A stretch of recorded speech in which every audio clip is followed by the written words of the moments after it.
वो तो पार्वती जी आदि शक्ति भवानी है, जगत जननी जगदम्बा माता है। उनने संशय किया तो आप पहले हमें उनकी कथा सुनाइए, हमको आप पहले उनकी कथा सुनाइए। याज्ञवल्क्य जी कहते हैं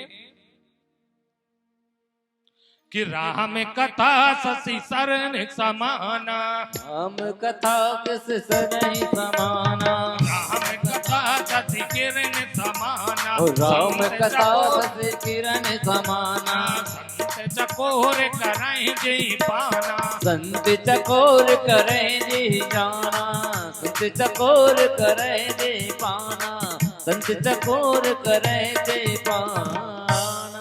राम कथा शशि किरण समाना, संत चकोर करें जी पाना। यानी राम कथा कैसी है? राम कथा किरणों के समान है। अच्छा, गोस्वामी जी ने चंद्रमा की भी उपमा दे सकते थे, चंद्रमा की भी उपमा दे सकते थे, लेकिन चंद्रमा में अवगुण है। क्या है? सीधापन रहते हुए राहु ग्रास करता है, काला धब्बा है ना चंद्रमा में। अच्छा, किरणों में कुछ नहीं है, किरणों में कुछ नहीं है, सीधे सफेद रहती हैं किरणें। राम कथा शशि किरण समाना, यानी किरणों के समान पवित्र है। वो महामोहमय शेषु विशाला, महामोहमय शेषु विशाला। यानी गोस्वामी जी कहते हैं राम कथा सुनना अति आवश्यक इसलिए है कि हर व्यक्ति के अंदर महिषासुर नाम जैसा एक राक्षस बैठा हुआ है। उस राक्षस को कैसे मारा जाए? अच्छा, महिषासुर को किसने मारा था बताइए? महिषासुर नाम का जो राक्षस था उसको किसने मारा था? काली जी ने। तो राम कथा काल का समान, यानी जो अपने हमारे आपके सभी के अंदर ये महिषासुर नाम जैसा जो अज्ञान रूपी राक्षस बैठा है, वो कैसे मरेगा? वो जो राम कथा सुनेगा। महामोहमय शेषु विशाला, राम कथा काल का कराला। यानी जो राम कथा सुनेगा, उस जिनके अंदर ज्ञान रूपी महिषासुर बैठा हुआ है, उसका मरण अपने आप ही हो जाएगा। याज्ञवल्क्य जी आगे कहते हैं, भारद्वाज जी सुनो कि एक समय त्रेता युग माही, एक समय त्रेता युग माही, एक समय त्रेता युग माही, शंभु गए कुंभज सिपाही, शंभु गए कुंभज सिपाही, शंभु गए कुंभज सिपाही।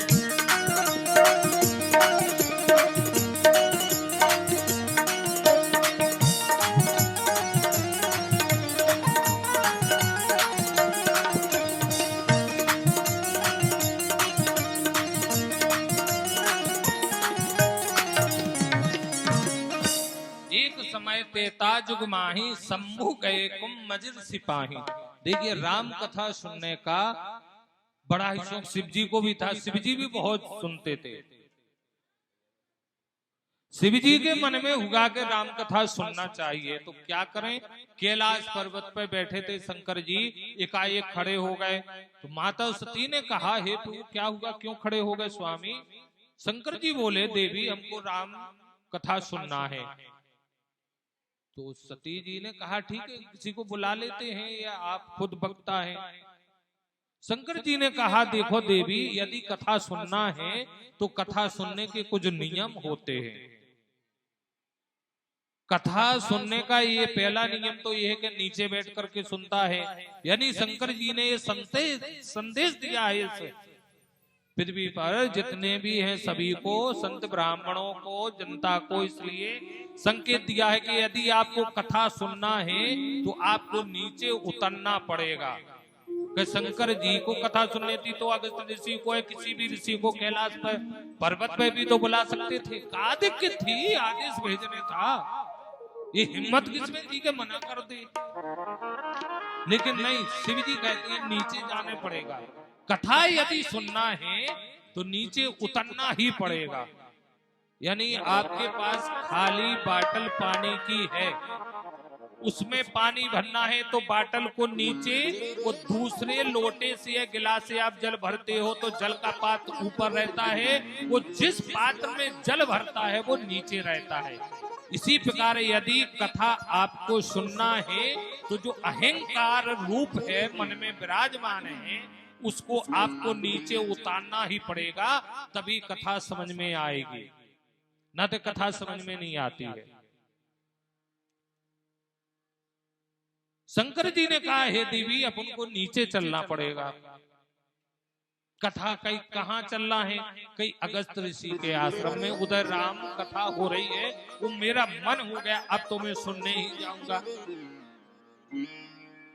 सती जी ने कहा अगस्त ऋषि के इधर, कहीं वो इतने बड़े वक्ता हैं कि आप जा रहे हो उनकी कथा सुनने के लिए? शंकर जी कहते हैं देखो देवी, जो व्यासपीठ पे बैठता है वो छोटा बड़ा नहीं होता है। सती जी ने कहा वो तो ठीक है प्रभु, लेकिन ये बताइए अगस्त ऋषि कौन है? घट है ना? अगस्त ऋषि का एक नाम घट भी है। शंकर जी बोले हाँ घट तो है, नाम उनका घट है, हाँ वो ही अगस्त ऋषि, हाँ वो ही अगस्त ऋषि। तो कहीं आप कौन हैं? शंकर जी बोले तो आप ही बता दो देवी हम कौन हैं। सती जी कहती हैं कि विश्वनाथ ममनाथ पुरारी त्रिभुवन महिमा विदित तुम्हारी। अरे आप तीनों लोगों के स्वामी हो, आप कह रहे हैं कि आप अगस्त ऋषि के पास जाना है आपको, वो समुद्र कभी घट के पास जाता है क्या? आप मुझे ये बताइए, आप ये बताइए कभी समुद्र घट के पास जाता है कि घट को समुद्र के पास आना चाहिए?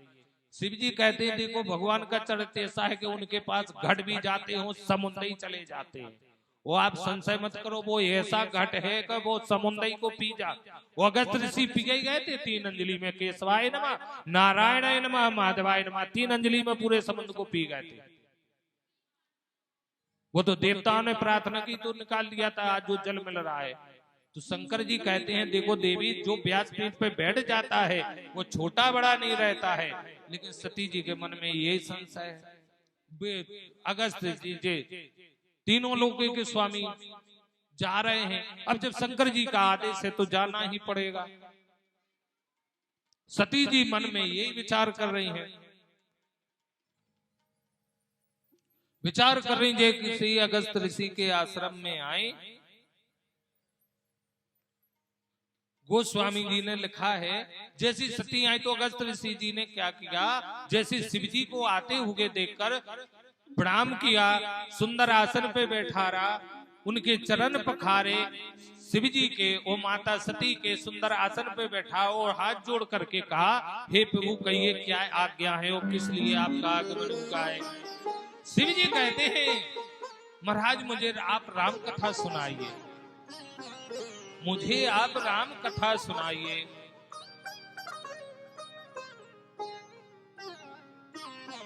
अगस्त जी कहते हैं जैसी आपकी आज्ञा। गोस्वामी जी लिखते हैं राम कथा मुनि बहज बखानी, सुनी महेश परम सुख मानी। शंकर जी ने ही राम कथा सुनी। सती का कहीं लिखा है कि सती जी ने कथा सुनी। राम कथा मुनि बहज बखानी, सुनी महेश परम सुख मानी। सती जी ने कथा सुनी नहीं है क्योंकि वो मन में संशय ही कर रही थी, ये क्या कथा सुनाएंगे। देखिए व्यासपीठ पे कभी भी आप कहीं भी कथा सुनने जाए, चाहे छोटा वक्ता हो या बड़ा वक्ता हो, भगवान विष्णु के समान होता है, कोई छोटा बड़ा नहीं होता है। इसका विशेष ध्यान रखिएगा। आप लोग कथा में आप लोग बैठे हैं, हमारा बताना फर्ज है, कर्तव्य है। कभी भी कहीं भी आप कथा सुनने जाएं, चाहे छोटा वक्ता हो बड़ा वक्ता हो, वो इंसान नहीं है, वो व्यास भगवान है, नारायण के समान होता है। उस समय जितने टाइम वो व्यासपीठ पर बैठता है, वो जो भगवान उसको सद्बुद्धि देते हैं वो उतना ही बोलता है। वो अपने मन से ना तो बोल सकता है, वो ना अपने मन से कुछ कर सकता है। जो भगवान कराते हैं वही करता है।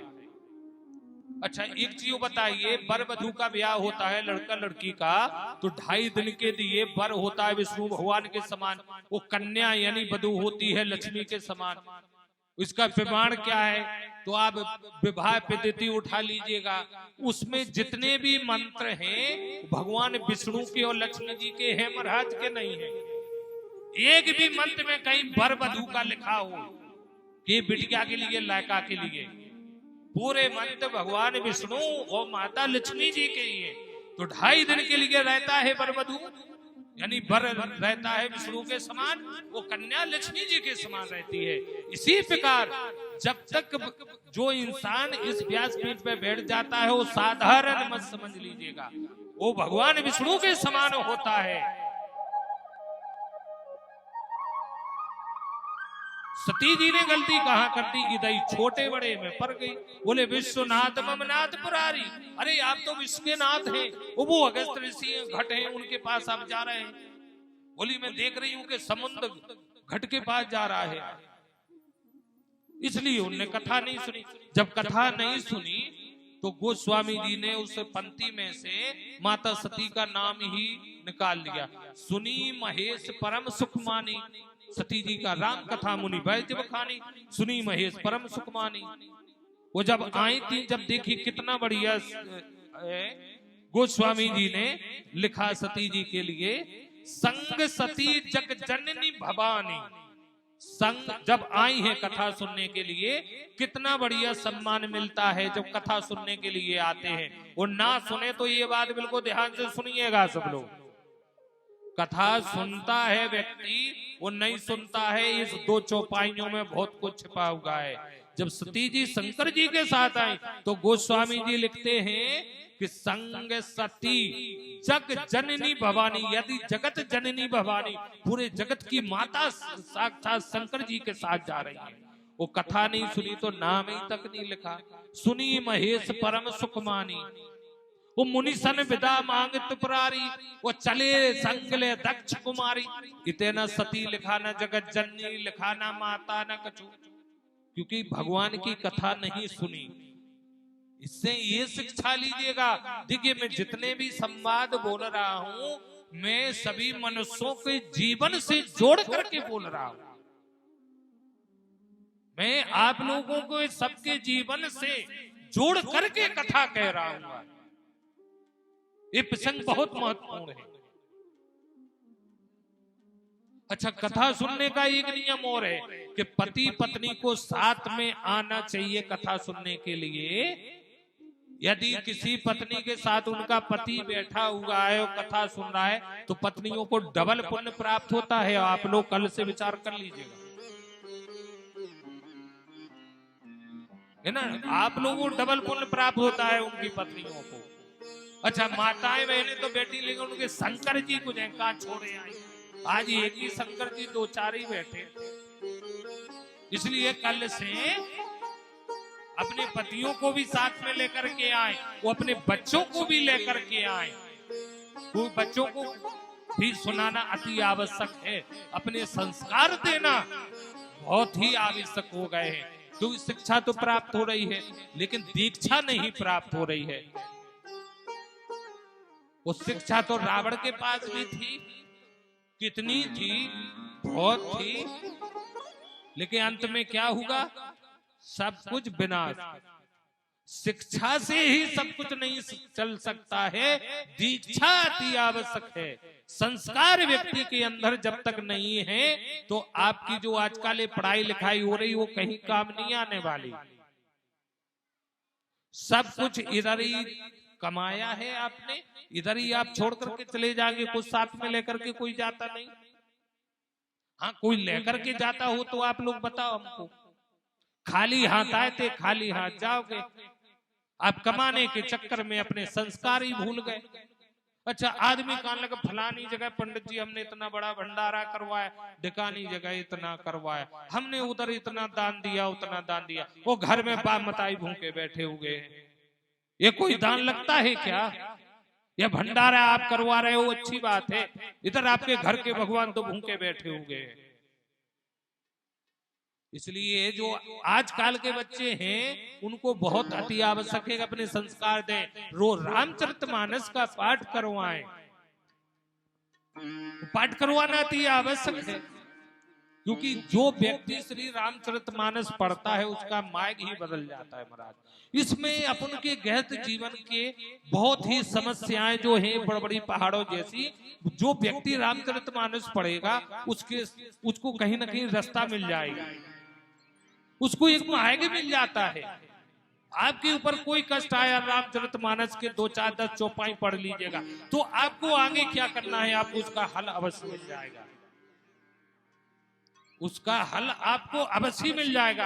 आपको कभी भी आजमाना है, कोई समस्या आ रही हो या आपके जीवन में, आप 10-20 चौपाई पढ़ लीजिएगा, उतने में आपको कहीं ना कहीं ईश्वर रास्ता बता देंगे, आपके मन में ऐसी पीड़ा दे देगी, बेटा इस रास्ता से चला जा, तेरा भला होगा। हमें निज धर्म पर चलना सिखाती रोज रामायण, हमें निज धर्म पर चलना सिखाती रोज रामायण।